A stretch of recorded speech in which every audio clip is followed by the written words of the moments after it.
talk about the book Threads of Obsession by Robin Beamer Dalton, who is a retired teacher from West Virginia, and she taught grades pre through K and 12th grade for 33 years.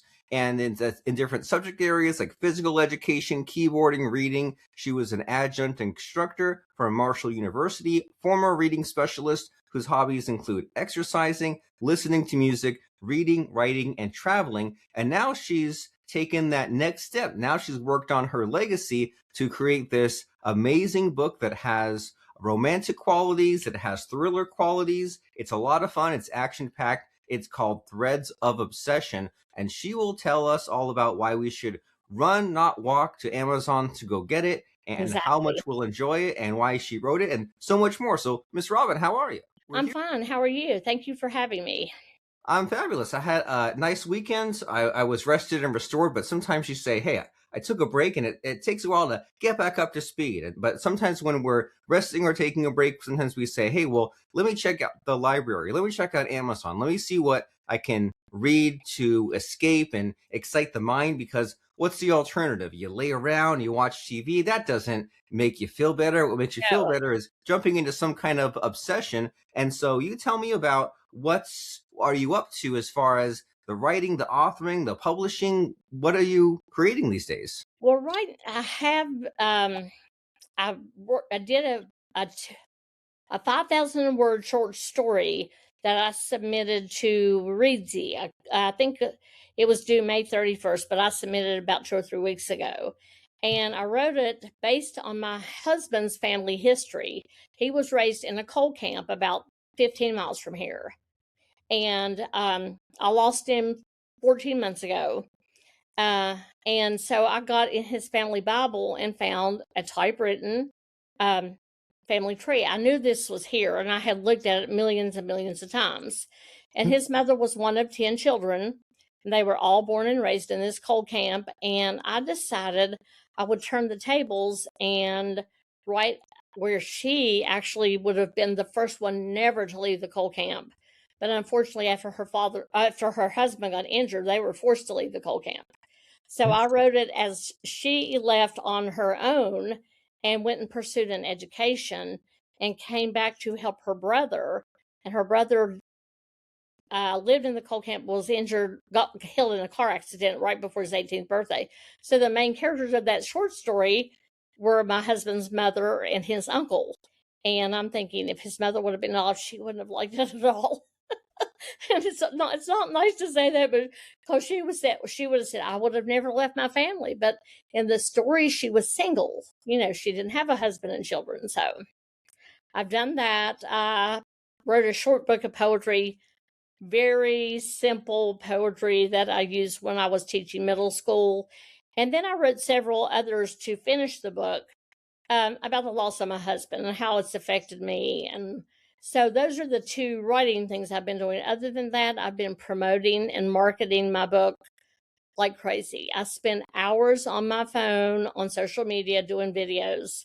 I found and discovered Threads, which has been a blessing, because you have the author threads, you have the book threads, and people on there are so encouraging. And so that's one place I go and promote my book a lot, more than I do on TikTok, Facebook, or Instagram, because they have a book and author community. So very good. And you've already dispensed a few varied lessons to us already. You say that as far as where the ideas and the inspiration come from. Sometimes you think about the family tree. You look at what's based in reality, and then you look at those so-called characters, right? The family members, and you say, well, what other adventures might they have gone up to? And then it's hard to think of characters out of thin air and then what they do. But if you say, hey, there's this person I know or in the family, and I'll just base it off that, and then you're off to the races. And then you just go wild with what kind of scrapes and adventures that they get up to. And then you're also telling us about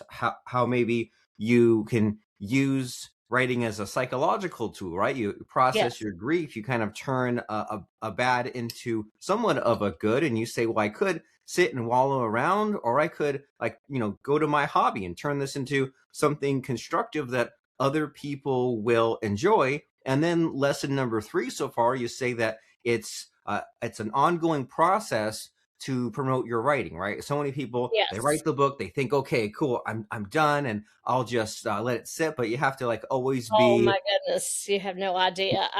yeah. I will say this: I lost my husband in March, and I did wallow. I stayed in my house. I basically stayed in my bedroom.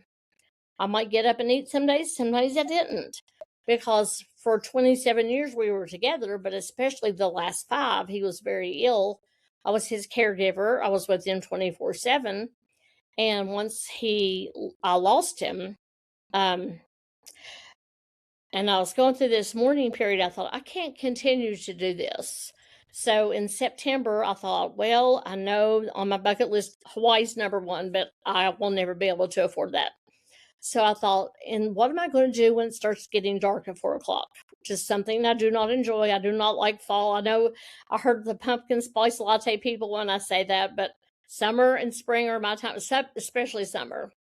So as September neared, I thought, what am I going to do? Or I'm going to go crazy. I really am literally going to go crazy. So I got my computer out, I prayed over it, and just started writing. And I worked about 10 hours a day on it for about 5 months. And of course, to finish the first rough draft. Since then, it's been revised and revised and revised and revised. And I knew that I could not go mainstream publishing because I couldn't afford it. But that little did I know, self-publishing is also very expensive. So, but I did write something. I'm very proud of it. It is based loosely on people that I know, and the experiences that happened to them are some of the experiences in the book really happened to these people in real life. Mhm. And my initial thought was I was going to write an autobiography, but who in their right mind would want to read a autobiography about a 65-year-old woman who taught 33 years? I know there's a market for that, but that's not my interest in writing it either. I wouldn't want to read it. So I decided to go this other way. And my book, I will say, has lots of plot twists. And someone said to me, did you plan it that way? Well, no, I didn't know what I was going to write till I was writing. I didn't have an outline on paper or in my head or anything.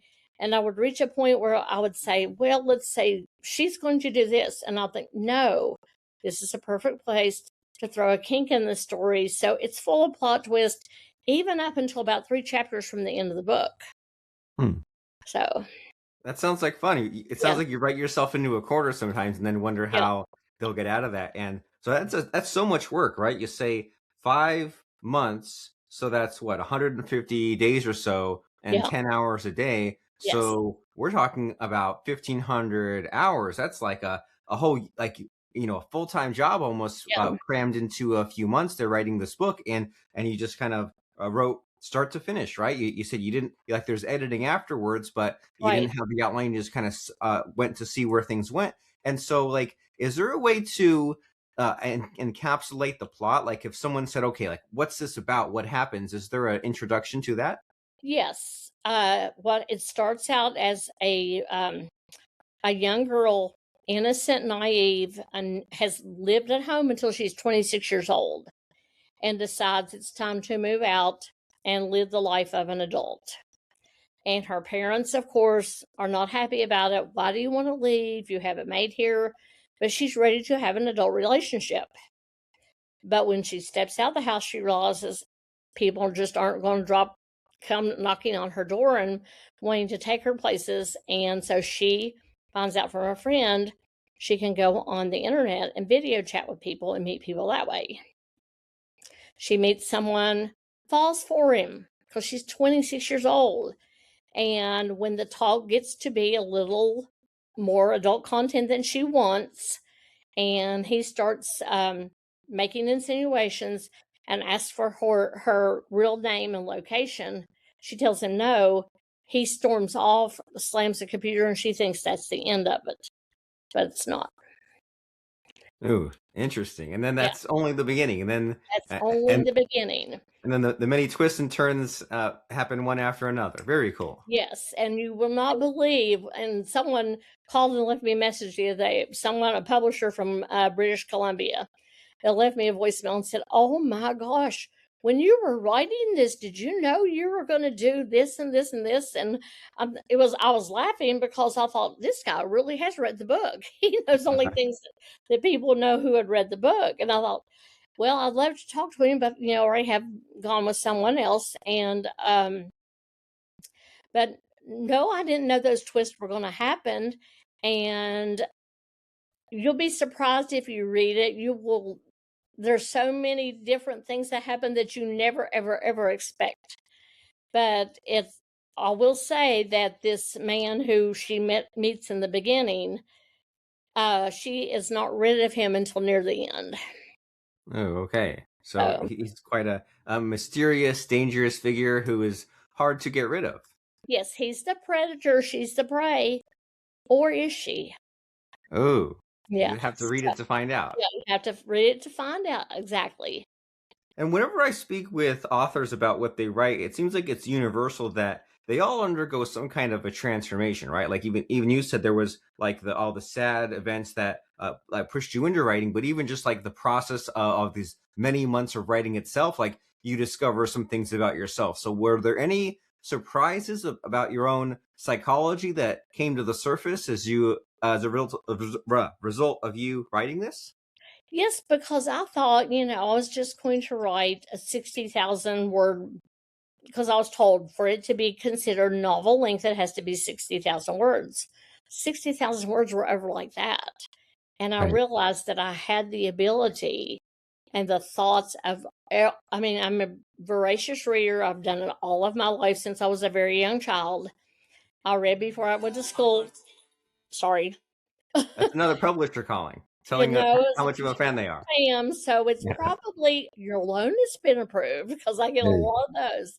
I was surprised that I was able to come up with so many different plot twists and put something out there that I contacted one lady that I worked with in high school, and she was an English teacher. And I said, would you be one of my beta readers and tell me whether I should pursue this? And then the other was one of my best friends who resides in North Carolina. And the one that I taught with told me, I started sobbing my eyes out when I finished, because the story is so tremendous. I had no idea you had this type of talent.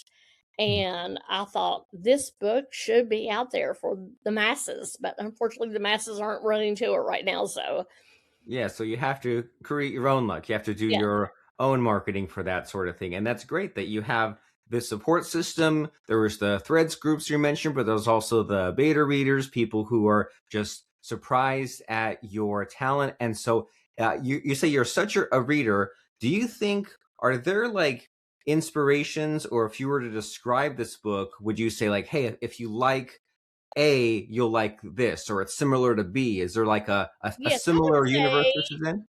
If you're a James Patterson fan, it follows closely to because he throws he doesn't put a lot of plot twist in, but the eeriness and I want to say some of the creepiness, and I'm going back to maybe his second or third book, Kiss the Girls, that has 2 pages that creep me out to no end. And I'm thinking, mine is not creepy like that, but I still think how he surprised people when he did this series of books in the beginning, how the main character, Antagonist, he never could get rid of him. And so he followed him through several books. My Antagonist, I don't know, I think I could do a trilogy with this book. I don't have the money to do it unless I would be fortunate enough to be picked up by a mainstream publisher. But I don't know that my same Antagonist would follow through with all the books. Maybe someone in relation to him somehow, or I've already thought about book number 2, and I really haven't considered him being in it yet. So I don't know. Oh, and that's fun how things take shape that way, don't they? And it's like you have somewhat of a plan, but then it takes on a life of its own. And even now you say, well, it hasn't quite been fully formed yet, but we'll just have to wait and see, right? If you have the money or the time or the resources to create these other books. But as far as making sure that this book is a success, like, what are you doing? You say that there's like the threads groups, but what else are you doing to get the word out? Okay, I try to go on TikTok every day and make a video, and then I share it to Instagram, Facebook, and Threads. And I might like what, for example, I read the back cover of the book in the beginning. I started this about 3 or 4 months ago because the book was released April 15th. And then I have read snippets of chapters on there. And then I've also done book signings, author talks. I'm doing a book signing at our local mall this Thursday. Now we only have about 6 or 7 stores, but when I called, I said, if you can set me up near Chick-fil-A, I know people. If Yeah, people will be there, people don't will be draw in the the crowd. food court. So, and Books a Million, I was going to go there, and they said they'd love to have me, but corporate doesn't allow them to do that any longer. Mm. So it's just going to be me with my table, and I've had a poster made of my book cover, and I have a T-shirt with my book cover, and I've had bookmarks made, and I made my own business cards, and a couple of other freebies that if people buy my book, I'll autograph it and give them a couple of freebies to go along with it. I did a book talk in a neighboring town last Thursday, I think it was. No, it was last Tuesday. Last Tuesday. I lose track Cool. of time, especially since we've had, because I'm thinking it's Monday all day. So I'm going to be doing Mercer Mall on Thursday, and Saturday I'm going to be somewhere, either at our local farmers market, which is less than a mile from my house, or at a pharmacy 2 blocks from my house, which is the business in Princeton. So Very cool. And how do you set those up? Is it just like cold calling, or how do you get all these events I booked? visit them or I call them. And with them all, I just called them. I did visit the library in Bluefield, which, like I said, is about 10 miles from here. We have a small business, locally owned bookstore on our main street. And I'm doing an author signing there on June 13th, which is our Summerfest day. So they close down the entire street and they have activities. And it's really fun to see people you haven't seen in forever. And Yeah. I took my granddaughter a few summers ago, and she had a blast because she got to see old teachers and got to see old friends and everything. So I'm doing a book signing there. The following Saturday is West Virginia Day, so I'm doing a book signing at the Railroad Museum. But I'm also trying to work in other places, and also working around cataract surgery, unfortunately. Okay. So So I'm scheduled for several places, and then I've got a list of people to call. I'm going to venture out of my area and go toward our state capital. And I know they have small owned bookstores there. And I'm also going to venture into Virginia near Virginia Tech University. Blacksburg is a community, Christiansburg is a community, Radford is a community close by, and they also have a university.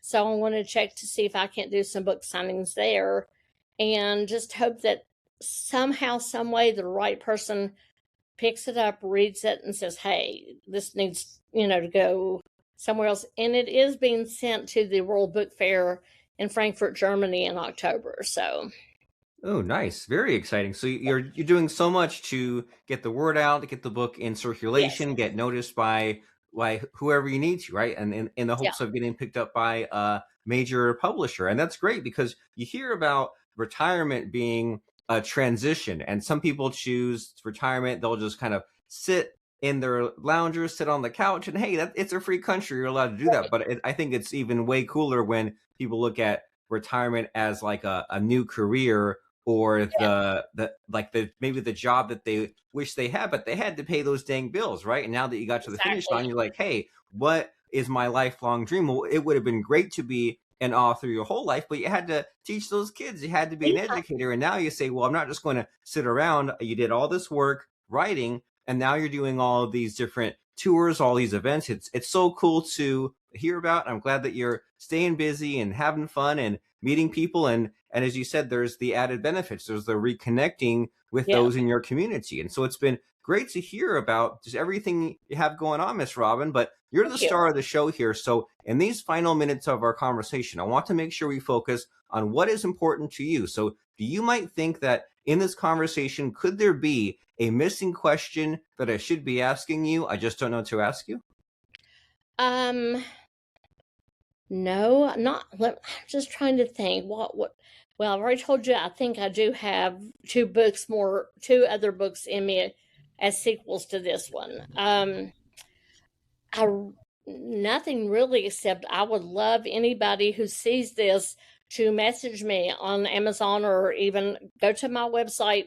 I think my email address is on there, and hopefully they'll let me give the information from it. But I would like to have people send me marketing ideas that aren't going to cost me an arm and a leg. That's one thing I've found on Threads. People are saying, you need this, you need this, you need this, and all these things. But I also tell them they don't know how much money I put out to produce this product. Initially, it wasn't going to be that much, but you get the carrot dangled in front of you. If you Right. did this interview on Global Book Network, you're going to reach all these people. Well, according to YouTube, I reached 2.2 thousand people. I've sold more books myself walking the streets of Princeton, which is a 6,000 population town, that have been sold on Amazon. Oh, nice. So you have enough experience to run the numbers, and you say, well, hey, there's these different opportunities in front of me, and there's only so much I can do, but this Right. one produces more, so I'll spend more of my time there and less there. They Yes. call it 80-20 optimization, don't they? Yeah. They like say the average person kind of spends 80% of their time and resources moving the needle 20%, and you say, well, I'd rather focus on the 20% that moves the 80% as far as Right. selling those books and putting in the time, because life is short, right? As you know, the future is not guaranteed, and you never know how much Right. time you have left to write the books or to market those books. So you are smart about your decision making. And so you say, to find out about you, there is a website, robinbeamerdalton.com, and I can find a contact form there, but not an email address. Yeah. Okay. Let me give you my email address, and I have no problem with anybody. It's Robin B. Dalton at gmail.com. Do not forget the B or it won't come to me, is what I tell people. Okay. But I just put the entire name in there to give my parents some credit. Yeah, That's why there you my go. name on my book is Robin Beamer Dalton, because I was a Beamer before I was a Dalton. But anybody who wants to email me, Robin B. Dalton at gmail.com. And I welcome anybody's emails, suggestions. Just remember that my budget is spent. If Sure. you can, I even put out on Facebook, on Threads yesterday, someone who is a Mac expert help me with iMovie, because I have a great book trailer I would like to. I already have the idea for it. I just don't know how to use it because I have my iPhone, and I tried it on there, but I can't get my aspect ratio changed on my pictures. And so people are reaching out, but they want money. And I had paid a couple of people, and one was, I said, goodness gracious, my 4-year-old niece could have done better than this, to be honest with you. So I am not spending any more money to anyone. Unless if I can do it myself, it's not going to be done. And I Okay. wish, hopefully, my publisher, they're supposed to do a cinematic book trailer. And because they dangled that carrot in front of me, it would look good with your book in Germany. And they sent it to me last week, and I saw it. And the ones that they had sent me, they had done for other books. I got chill bumps. They were so good. Whoever created this cinematic book trailer has not read my book, because everything they showed did not happen. Not one thing they showed in that trailer happened. Oh no. Yeah, Well, then and you need to go and fix that. You hear that, publisher? Give yeah, well, Robin they a brand new know. cinematic trailer. I'll be honest, and I hate to be like this, but they know, because I I wrote a letter to them, and I read it to them, and still wasn't getting results. So I made reports to different people, and now they're trying to help me a little bit more. But my Okay. Kindle version from the beginning has been corrupted. From April 15th, my friend purchased it in North Carolina, who was one of my beta readers, and she said, I hate to do this to you, but there are a lot of errors in the Kindle version. And she said, like, for example, go to chapter 20 and page blah, blah. And she said, read something to me. I said, that's not how it's written. I said, that's not even in chapter 20 in the book. Oh, And no. so I'm having to, push them. Come on, you got to fix this Kindle version, especially for the last school where I taught. It's the smallest community in our county. It's the poorest community in our county. And most of my students, they want to read it, but they can afford 99 cents for a Kindle, but they can't afford $20 for a book. And I understand that, and I have no problems with that. But they're still waiting for a book that they're, on the Kindle that they can read. Right. Well, we're hoping that you get those problems solved, Yeah. but in the meantime, you check out the paperback, the hardcover, and hopefully very soon that Kindle version will be fixed. That way you can read it on Kindle as well by Yes. going and searching Robin Beamer Dalton on Amazon and find this new and amazing book, Threads of Obsession. And we said that that email address you want to email Robin directly is robinbdalton@gmail.com. So we've Yes. heard from Robin about what the journey has been like for her and what this book is. So if you like to get entertained, if you want something new and different, go and check it out. But before I let you go, Miss Robin, it's that scary part of the show where I try to stump you, I try to put you on the spot by asking you Okay. about a fun or interesting quote or lesson that has served you. So what comes to mind as far as a fun or interesting quote or lesson? I use this quote at the end of every one of my emails, and it's from my favorite book that I've ever read, Gone with the Wind. After all, tomorrow is another day. Yes, that is true. Now, if I want to say something fun about me, um, I don't know. I really don't know. I mean, I think of things that are fun, but I don't know if other people think of fun. You will see my interest, my really, really biggest interest in my life if you read this book. Ooh, And it is related to music. I can't sing. I cannot play an instrument, but I have an Alexa who will play anything I want. And then I have probably 1,500 songs on my phone. So I just play my Bluetooth and listen to the music I want to listen to. But that's one of my passions, and a certain generation of music and a certain genre of music. And goes all the way throughout the book. oh, very nice. So if you So, want that added bonus, you yeah. want a glimpse into Robin's soul through music, then get this book, Threads of Obsession. And we've been speaking with Miss Robin Beamer Dalton about so many amazing topics. So check out this psychological thriller slash romance slash action. If you like James Patterson, you'll love this. It's called Threads of Obsession. Go get it right now. And thanks, Miss Robin, for showing up, stopping by, and being an amazing conversationalist. I'm Thank you here for so you. much. Thank you for being here. I appreciate that. Thank you so much.